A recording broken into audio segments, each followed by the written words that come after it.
ഒരു വീട് പണിയാൻ തുടങ്ങുമ്പോൾ നിങ്ങൾ ആദ്യം എന്താണ് തീരുമാനിക്കാറുള്ളത്? സിമെന്റിന്റെയും കമ്പിയുടെയും ബ്രാൻഡ് നോക്കുന്നതിനിടയിൽ നമ്മൾ പലപ്പോഴും മറന്നു പോകുന്ന ഒരു കാര്യമുണ്ട്. ടൈലാണോ, പെയിന്റിന്റെ കളറാണോ, അതോ ഫർണിച്ചർ ആണോ ആദ്യം ഫിക്സ് ചെയ്യേണ്ടത്? ഇതിനെക്കുറിച്ച് വ്യക്തമായ ഒരു പ്ലാനിംഗ് ഇല്ലെങ്കിൽ പണി തീരുമ്പോൾ നിങ്ങളുടെ ബജറ്റും ഇന്റീരിയറും ഒരുപോലെ താളം തെറ്റാൻ സാധ്യതയുണ്ട്. യഥാർത്ഥത്തിൽ ഒരു വീട് പണിയുമ്പോൾ നമ്മൾ റിവേഴ്സ് പ്ലാനിംഗ് ആണ് ചെയ്യേണ്ടത്. അതായത് സ്ട്രക്ചർ തുടങ്ങുന്നതിന് മുൻപ് തന്നെ നിങ്ങളുടെ ഇന്റീരിയർ ലേഔട്ട് കൃത്യമായിരിക്കണം. ഇതിൽ ഏറ്റവും പ്രധാനപ്പെട്ടതാണ് ഫർണിച്ചർ ലേഔട്ട്. സോഫ എവിടെ വരണം, ഡൈനിങ് ടേബിൾ എവിടെ വരണം എന്ന് ഉറപ്പിച്ചാൽ മാത്രമേ സ്വിച്ച് ബോർഡുകളുടെയും പ്ലംബിംഗ് പോയിന്റുകളുടെയും സ്ഥാനം കൃത്യമായി നിശ്ചയിക്കാൻ സാധിക്കൂ.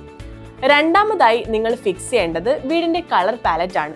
ടൈലുകൾ തിരഞ്ഞെടുത്ത ശേഷം അതിന് ചേരുന്ന പെയിന്റ് കണ്ടുപിടിക്കുന്നതാണ് എപ്പോഴും എളുപ്പം. പലപ്പോഴും പണി കഴിഞ്ഞ ശേഷം ടൈലിന് മാച്ച് ആവാത്ത പെയിന്റ് അടിക്കുന്നത് വീടിന്റെ പ്രൗഢി കുറയ്ക്കാൻ കാരണമാകും.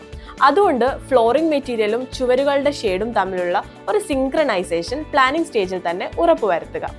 ഫർണിച്ചറും ടൈലും തീരുമാനിച്ചു കഴിഞ്ഞാൽ അടുത്തത് ലൈറ്റിംഗ് ലേഔട്ട് ആണ്. ഫോൾ സീലിംഗ് വേണോ, വാം ലൈറ്റുകൾ എവിടെയൊക്കെ വരണം എന്നൊക്കെ നേരത്തെ തീരുമാനിച്ചാൽ സ്ലാബ് വാർക്കുമ്പോൾ തന്നെ കൺസീൽഡ് വയറിങ്ങിനുള്ള പൈപ്പുകൾ കൃത്യമായി ഇടാൻ സാധിക്കും. ഇത് പിന്നീട് ഭിത്തി വെട്ടിപ്പൊളിച്ചുള്ള അധിക ചെലവുകൾ ഒഴിവാക്കാൻ സഹായിക്കും. ചുരുക്കത്തിൽ ഒരു വീടിന്റെ ഭംഗി എന്നത് അവസാന നിമിഷം ചേർക്കുന്ന ഒന്നല്ല, മറിച്ച് പ്ലാനിങ്ങിന്റെ ആദ്യഘട്ടത്തിൽ തന്നെ തുടങ്ങേണ്ട ഒന്നാണ്.